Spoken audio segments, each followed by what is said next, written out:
양치를 2번이나 했는데 왜 냄새가 나지? 74세 박옥자 할머니가 화장실 거울 앞에서 혼잣말을 하셨습니다.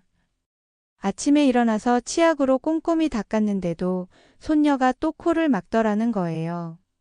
할머니 입에서 신내 나요. 이 말을 들은 순간 박 할머니 마음이 얼마나 상했을까요? 사실 박 할머니는 입냄새 때문에 온갖 방법을 다 써보셨어요. 구강청결제도 쓰고 민트 사탕도 수시로 드시고 심지어 치과에 가서 스케일링까지 받으셨거든요. 그런데도 냄새는 여전했습니다. 특히 아침에 일어났을 때가 가장 심했어요. 밤새 자고 나면 입안이 텁텁하고 신물 같은 맛이 올라왔다고 하세요. 며칠 뒤 박 할머니가 제게 전화를 주셨습니다. 선생님, 저 정말 이상해요. 양치도 하고 가글도 하는데 자꾸만 냄새가 난대요. 혹시 제가 뭔가 잘못하고 있는 건가요? 그래서 제가 여쭤봤죠. 어르신, 요즘 식사 후에 속이 더부룩하거나 트림이 자주 나오시나요? 박 할머니는 한참을 생각하다가 이렇게 말씀하셨어요. 맞아요. 밥만 먹으면 속이 답답하고 신물이 올라와요. 그런데 그게 입냄새랑 무슨 상관이 있나요? 바로 그겁니다. 입냄새의 진짜 원인은 입이 아니라 위에 있는 경우가 많거든요. 실제로 박 할머니는 최근 들어 소화가 잘 안 되기 시작했다고 하세요. 예전엔 뭘 먹어도 탈이 없었는데 요즘엔 조금만 많이 먹어도 속이 더부룩하고 밤에 누우면 가슴이 쓰라렸답니다. 그리고 자꾸만 트림이 나오는데 그때마다 신냄새가 올라온다고 하셨어요. 이게 바로 전형적인 위산역류 증상입니다. 저는 30년간 치과 위생사로 일하면서 수많은 어르신들의 구강 문제를 봐왔습니다. 그 중에서도 가장 많이 받는 질문이 바로 이거예요. 양치를 해도 왜 냄새가 날까요? 놀랍게도 입냄새로 고민하시는 분들 중 80% 이상이 위산역류나 소화장애가 원인이었습니다. 박 할머니 같은 경우를 정말 많이 봤어요. 하루에 3번씩 이를 닦고 치간 칫솔까지 쓰면서도 냄새가 계속 나는 분들 말입니다. 그런데 문제는 아무리 입을 깨끗하게 해도 위에서 올라오는 냄새는 막을 수 없다는 거예요. 특히 60대 이후에는 위산 분비가 줄어들어서 음식이 제대로 소화되지 않고 역류되기 쉽거든요. 세월이 흐르면서 위 근육도 약해지고 식도와 위 사이의 괄약근도 느슨해집니다. 그러면 위산이나 소화되지 않은 음식 냄새가 식도를 타고 올라와서 입안에 머물게 되는 거죠. 이런 냄새는 아무리 양치를 해도 근본적으로 해결되지 않아요. 더 안타까운 건 거의 모든 분들이 입냄새를 노화로 인한 어쩔 수 없는 변화라고 받아들이신다는 겁니다. 그래서 그냥 참고 지내시는 분들이 너무 많아요. 하지만 입냄새는 우리 몸이 보내는 중요한 신호일 수 있습니다. 제가 도와드린 분들 중에는 입냄새 때문에 병원에 갔다가 당뇨병을 일찍 발견하신 분도 계시고 위염 치료를 받으신 후에 입냄새가 완전히 사라지신 분도 계세요. 박 할머니도 결국 내과에서 역류성 식도염 진단을 받으시고 치료받으신 후에는 손녀가 더 이상 코를 막지 않는다고 기뻐하셨거든요. 저는 오늘 이 이야기를 입냄새 때문에 고민하고 계신 모든 분들께 꼭 전해드리고 싶었습니다. 지금 이 순간에도 수많은 어르신들이 양치만 열심히 하시면서 왜 냄새가 계속 나는지 모르고 계시거든요. 더 이상 혼자 끙끙 앓지 마시고 정확한 원인을 찾아서 해결하셨으면 좋겠어요. 만약 지금 구독과 좋아요를 눌러주신다면 앞으로 입냄새의 숨겨진 원인들과 간단하지만 확실한 해결 방법들을 계속 알려드리겠습니다. 박옥자 할머니처럼 모르고 고생하시는 분들이 정말 많으니까요. 김영순 할머니는 박옥자 할머니 이야기를 듣고 나서 깜짝 놀라셨어요. 어머, 나도 똑같네. 하시면서 말입니다. 70세 김 할머니도 입냄새 때문에 정말 많은 노력을 하셨거든요. 치과에 가서 스케일링도 받고 치간 칫솔도 사셨고 심지어 비싼 구강 청결제까지 써보셨어요. 그런데도 냄새는 여전했습니다. 특히 아침에 일어나면 입안이 텁텁하고 쓴맛이 났어요. 손으로 입을 가리고 하하고 숨을 내쉬어 보면 확실히 냄새가 나더라는 거예요. 그래서 더 열심히 양치를 했는데도 소용이 없었죠. 가족들 앞에서 말하기도 부끄러워서 혼자서만 끙끙 앓고 계셨어요. 그러던 어느 날 치과 정기검진을 받으러 갔는데 위생사 선생님이 한마디 하시더라고요. 어르신, 이는 깨끗한데 혀를 한번 보여주세요. 김할머니가 혀를 내밀자 위생사가 깜짝 놀라면서 말했습니다. 어르신, 혀 닦으세요. 입냄새 70%는 혀 때문입니다. 그제야 김할머니가 거울로 자신의 혀를 자세히 봤는데 혀 표면에 하얀 것들이 두툼하게 엉겨붙어 있더라는 거예요. 위생사 선생님 말로는 그게 바로 백태라고 음식 찌꺼기와 죽은 세포, 세균이 뭉쳐서 만들어진 덩어리라고 하시더군요. 사실 많은 분들이 이를 닦을 때 혀까지 신경 쓰지 않으세요. 치아만 깨끗하게 하면 될 거라고 생각하시거든요. 하지만 혀는 표면이 울퉁불퉁해서 음식 찌꺼기나 세균이 쌓이기 정말 쉬운 곳입니다. 특히 혀 뒤쪽은 침이 잘 닿지 않아서 세균이 번식하기 좋은 환경이에요. 더군다나 연세가 드시면서 침 분비량이 줄어듭니다. 젊을 때는 하루에 1500ml 정도 나오던 침이 60대가 되면 절반 이하로 줄어들어요. 침은 입안을 깨끗하게 씻어내는 역할을 하는데 이게 부족하면 세균이 혀 위에서 마음껏 자라게 되는 거죠. 김할머니는 그날부터 혀 클리너를 사서 사용하기 시작했어요. 처음엔 이상한 걸 또 사야 하나 싶으셨지만 사흘만 써보니까 확실히 다르더라고 하세요. 아침에 일어났을 때 입안이 훨씬 개운하고 가족들도 어머니, 요즘 뭔가 다르네요 하고 말씀하시더라는 거예요. 혀를 제대로 관리하는 방법은 생각보다 간단합니다. 아침에 기상하자마자 그리고 잠자리에 들기 전에 혀 클리너로 혀를 앞에서 뒤로 5번 정도 긁어내면 돼요. 이때 중요한 건 깃털처럼 살살 하는 겁니다. 혀 조직은 생각보다 민감하거든요. 만약 입이 자주 마르신다면 무설탕 껌을 씹거나 유산균을 드시는 것도 도움이 됩니다. 침 분비를 늘려주거든요. 특히 매실차나 귤껍질차 같은 신맛 나는 차를 드시면 침샘이 자극돼서 침이 더 많이 나와요. 하지만 혀 색깔이 회색이나 짙은 백색이라면 단순한 구강 문제가 아닐 수 있어요. 소화기 질환이나 다른 병의 신호일 수 있으니까 전문의 상담을 받아보시는 게 좋습니다. 김영순 할머니는 이제 매일 아침 혀 상태를 확인하는 습관이 생겼어요. 혀가 이렇게 중요한 줄 몰랐다면서 주변 분들에게도 혀 관리의 중요성을 알려주고 계세요.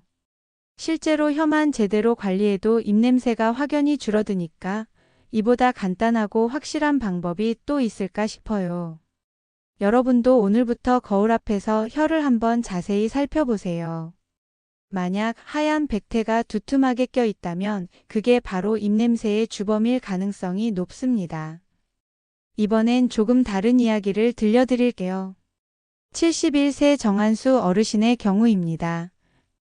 정 어르신은 평소 건강에 자신이 있으셨어요. 담배도 안 피우고 술도 거의 안 드시고 매일 산책도 하시는 분이었거든요. 그런데 어느 날 아들이 조심스럽게 말을 꺼냈습니다. 아버지, 요즘 입에서 약간 소독약 같은 냄새가 나는 것 같은데요. 정 어르신은 깜짝 놀라셨어요. 소독약 냄새라니 그게 무슨 말인지 처음엔 이해가 안 되셨거든요. 하지만 아들이 며칠 더 지켜보더니 정말 이상한 냄새가 나요. 한번 검사 받아보시는 게 어떨까요? 라고 하더라는 거예요. 처음엔 내가 뭔 병이 있다고 그래 하고 대수롭지 않게 여기셨어요. 하지만 며느리도 같은 말을 하고 옆집 할머니까지 요즘 무슨 약 드세요? 라고 묻더니 정 어르신도 걱정이 되기 시작했습니다. 결국 병원에 가셨는데 의사 선생님이 혈액 검사를 해보자고 하더라고요. 며칠 뒤 결과를 들으러 갔더니 당뇨병 초기 진단이었습니다. 정 어르신은 정말 놀라셨어요. 나는 단 것도 별로 안 먹는데 어떻게 당뇨가? 하시면서 말입니다. 의사 선생님이 설명해 주시길 아세톤 냄새는 혈당 조절에 이상이 생겼을 때 나타나는 증상이라고 하시더군요. 우리 몸에서 당분을 제대로 사용하지 못하면 지방을 태워서 에너지를 만드는데 그때 아세톤이라는 물질이 나오면서 특이한 냄새가 난다는 거였어요. 사실 정 어르신은 최근 들어 평소보다 목이 많이 마르고 소변도 자주 보셨대요. 그런데 나이 들어 그런 줄만 알고 넘어갔던 거죠. 입냄새까지 더해져서 병원에 갔더니 당뇨를 일찍 발견할 수 있었던 겁니다. 이런 경우가 생각보다 많아요. 입냄새가 단순히 구강 문제가 아니라 몸속 장기에서 보내는 경고 신호인 경우 말입니다. 특히 노년기에는 여러 질환이 생기기 쉬운데 입냄새가 첫 번째 신호로 나타날 수 있거든요. 달큰한 냄새나 과일 썩은 듯한 냄새가 난다면 당뇨를 의심해 볼 수 있어요. 반대로 썩은 피 냄새나 생선 비린내 같은 냄새가 난다면 간 기능에 문제가 있을 수 있습니다. 간이 제 역할을 못하면 독소가 제대로 걸러지지 않아서 입으로 냄새가 나오거든요. 또 암모니아 냄새, 즉 화장실 냄새 같은 게 난다면 신장 질환을 의심해 봐야 합니다. 신장이 나빠지면 노폐물이 제대로 배출되지 않아서 입을 통해 냄새가 나올 수 있어요. 이런 냄새들은 아무리 양치를 하고 구강청결제를 써도 없어지지 않아요. 원인이 입이 아니라 몸속에 있으니까요. 그래서 더 위험한 거죠. 입냄새를 단순히 구강 문제로만 여기고 넘어가면 정작 중요한 병을 놓칠 수 있거든요. 특히 이런 증상들을 주의 깊게 살펴보세요. 아침에 아무리 양치를 해도 비릿하거나 이상한 냄새가 계속 남는다면, 구강청결제를 써도 전혀 효과가 없다면, 그리고 평소보다 피곤하고 소화가 잘 안 된다면 의사 선생님께 한번 보여드리는 게 좋겠어요. 정한수 어르신은 다행히 초기에 발견해서 식이요법과 운동으로 혈당을 잘 관리하고 계세요. 그리고 입냄새도 완전히 사라졌습니다. 입냄새 때문에 병원 갔다가 큰일을 미리 막았네라고 하시면서 오히려 고마워하고 계세요. 여러분도 혹시 가족이나 주변 사람들이 입냄새에 대해 말한다면 그냥 부끄러워하지만 마시고 한 번쯤은 건강검진을 받아보시는 게 좋겠어요. 입냄새가 여러분의 건강을 지켜주는 조기 경보 시스템이 될 수도 있거든요. 이남순 할머니는 김영순 할머니한테서 혀 클리너 이야기를 듣고 바로 약국으로 달려가셨어요. 73세 이 할머니도 입냄새 때문에 고생하고 계셨거든요. 이제야 답을 찾았구나 하시면서 혀 클리너를 사서 집에 와서는 열심히 닦기 시작했습니다. 그런데 며칠 뒤 이 할머니가 제게 급하게 전화를 주셨어요. 선생님, 큰일 났어요. 혀에서 피가 나요. 깜짝 놀라서 어떻게 하셨는지 물어봤더니 혀 클리너로 힘주어서 문질러 닦았다고 하시더라고요. 혀가 너무 더러워 보여서 칫솔로도 박박 닦았는데 그 다음 날부터 혀가 빨갛게 되면서 아프기 시작했어요.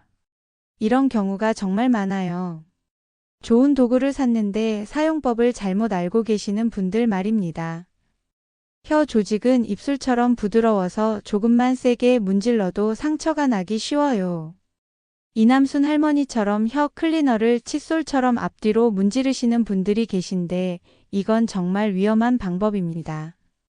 혀 클리너는 문지르는 게 아니라 긁어내는 도구거든요. 혀 뒤쪽에서 앞쪽으로 천천히 당겨주는 게 올바른 사용법이에요. 그리고 많은 분들이 칫솔로 혀를 닦으시는데 이것도 문제가 있어요. 칫솔 털은 치아를 닦기 위해 만들어진 거라서 혀에는 너무 거칠거든요. 게다가 칫솔로 혀를 닦으면 세균이 혀에서 칫솔로, 칫솔에서 다시 치아로 옮겨갈 수 있어요. 그러면 오히려 입안 전체에 세균을 퍼뜨리는 결과가 될 수 있습니다. 이 할머니가 제게 그럼 어떻게 해야 하나요? 라고 물어보셨을 때 제가 차근차근 설명해 드렸어요. 먼저 혀 클리너는 실리콘 재질이나 평평한 형태로 된 걸 사용하시라고 했습니다. 플라스틱으로 된 딱딱한 것보다는 유연한 재질이 혀에 무리를 주지 않거든요. 사용하는 방법도 중요해요. 아침에 기상하자마자 하는 게 가장 좋습니다. 밤사이 혀 위에 쌓인 세균과 백태를 제거하는 거니까요. 혀를 최대한 내밀고 혀 클리너를 혀 뒤쪽에 대고 앞쪽으로 천천히 당겨줍니다. 이때 절대 힘을 주면 안 되고 솜털 만지듯 부드럽게 해야 해요. 한 번에 5번 정도만 하시면 충분합니다. 너무 많이 하면 오히려 혀에 상처가 날 수 있어요. 그리고 혀를 닦은 후에는 반드시 입을 물로 헹궈서 떨어진 백태와 세균을 완전히 씻어내야 합니다. 밤에 잠자리에 들기 전에도 한 번 더 해주시면 좋아요. 하루 종일 쌓인 것들을 정리하는 거죠. 하지만 아침만큼 꼼꼼하게 할 필요는 없고 살짝 훑어주는 정도면 됩니다. 이 할머니는 제 설명을 듣고 나서 혀 클리너 사용법을 완전히 바꾸셨어요. 그리고 며칠 지나니까 상처도 아물고 입냄새도 확실히 줄어들었다고 하시더라고요. 처음엔 왜 이렇게 살살해야 하나 싶었는데 이게 맞네요. 혀가 이렇게 예민한 줄 몰랐어요. 그런데 여기서 주의하실 점이 또 있어요. 혀 클리너를 사용하다가 혀 표면이 계속 아프거나 얼룩덜룩해진다면 사용을 중단하고 구강 전문가에게 문의해 보셔야 합니다. 혀에 염증이 생겼거나 다른 문제가 있을 수 있거든요. 특히 혀 색깔이 이상하게 변했을 때는 더욱 주의하셔야 해요. 정상적인 혀는 분홍빛이어야 하는데 새하얗거나 노랗거나 회색빛이 돈다면 몸에 다른 문제가 있을 신호일 수 있어요. 혀 클리너도 정기적으로 교체해 주셔야 합니다. 보통 3달에서 6달 정도 사용하시면 돼요. 너무 오래 쓰면 세균이 번식할 수 있거든요. 그리고 사용 후에는 반드시 깨끗하게 씻어서 건조한 곳에 보관하세요. 이남순 할머니는 이제 혀 클리너 사용의 달인이 되셨어요. 주변 분들에게도 올바른 사용법을 알려주고 계시고요. 좋은 걸 잘못 쓰면 독이 되더라면서 정확한 방법의 중요성을 강조하고 계세요. 여러분도 혀 클리너를 사용하실 때는 꼭 기억해 주세요.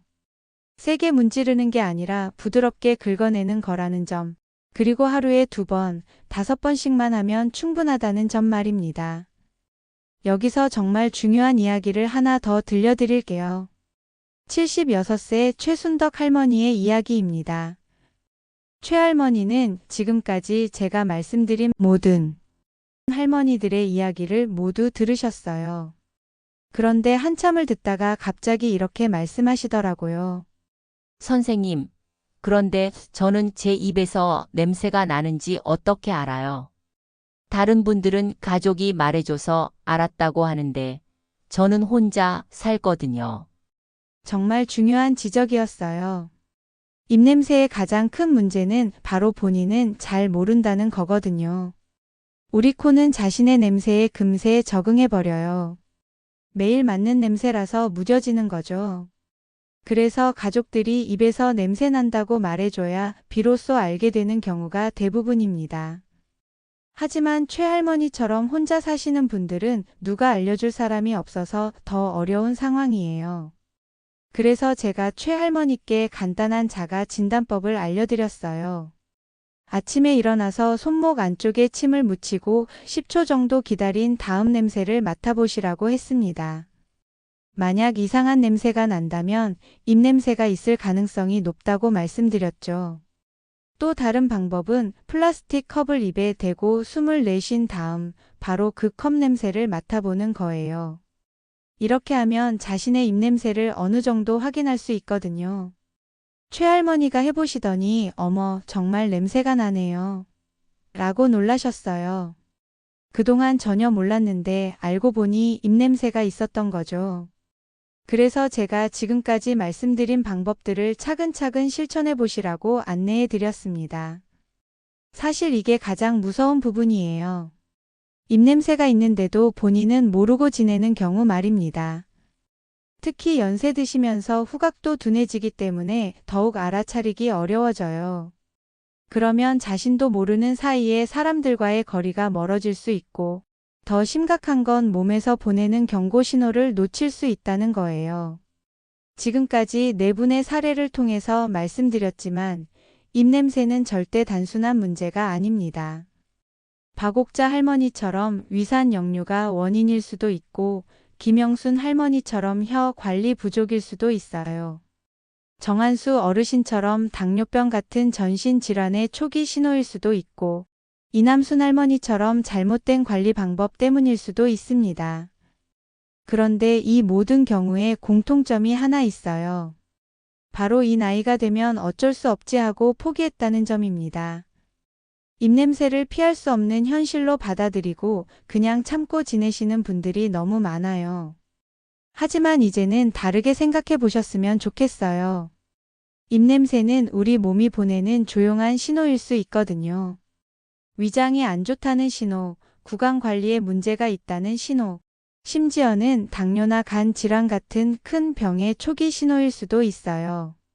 특히 혀 위에 세균이 많이 쌓인다는 건 몸의 방어력이 예전 같지 않다는 뜻이기도 해요. 젊을 때는 몸의 자정 능력이 좋아서 어지간한 세균은 저절로 정리되는데 나이가 들면서 그 능력이 약해지거든요. 그래서 혀 관리가 더욱 중요해지는 거죠. 최순덕 할머니는 이제 매일 아침 거울 앞에서 자신의 혀 상태를 확인하는 습관이 생겼어요. 오늘은 어떤가? 하면서 혀 색깔도 보고 백태가 얼마나 껴있는지도 살펴보세요. 그리고 간단한 자가 진단도 해보시고요. 여러분도 오늘부터 이 세 가지만 실천해보세요. 첫째, 아침에 일어나면 거울 앞에서 혀 상태를 확인하세요. 둘째, 물보다는 미지근한 보리차를 드시는 습관을 만들어 보세요. 소화에도 도움이 되고 입냄새 예방에도 좋거든요. 셋째, 만약 석 달 이상 지속되는 입냄새가 있다면 의료진과 상의해 보세요. 그리고 가장 중요한 것, 내 입에서 냄새가 날까? 하고 스스로에게 질문하는 습관을 가져보세요. 부끄러워하지 마시고 혹시 모르니까 한 번쯤은 확인해 보는 거예요. 가족이 있으시다면 솔직하게 물어보시고 혼자 계시다면 제가 알려드린 자가 진단법을 활용해 보세요. 입냄새는 숨기거나 피할 문제가 아니라 해결할 문제입니다. 그리고 그 해결 과정에서 여러분의 건강도 함께 챙길 수 있어요. 작은 신호를 놓치지 않고 현명하게 대처하는 것, 그게 바로 건강한 노년을 보내는 지혜가 아닐까 싶습니다. 여러분의 건강하고 즐거운 노후를 다담지혜가 진심으로 응원합니다. 오늘도 귀한 시간 내어서 끝까지 들어주셔서 진심으로 감사합니다.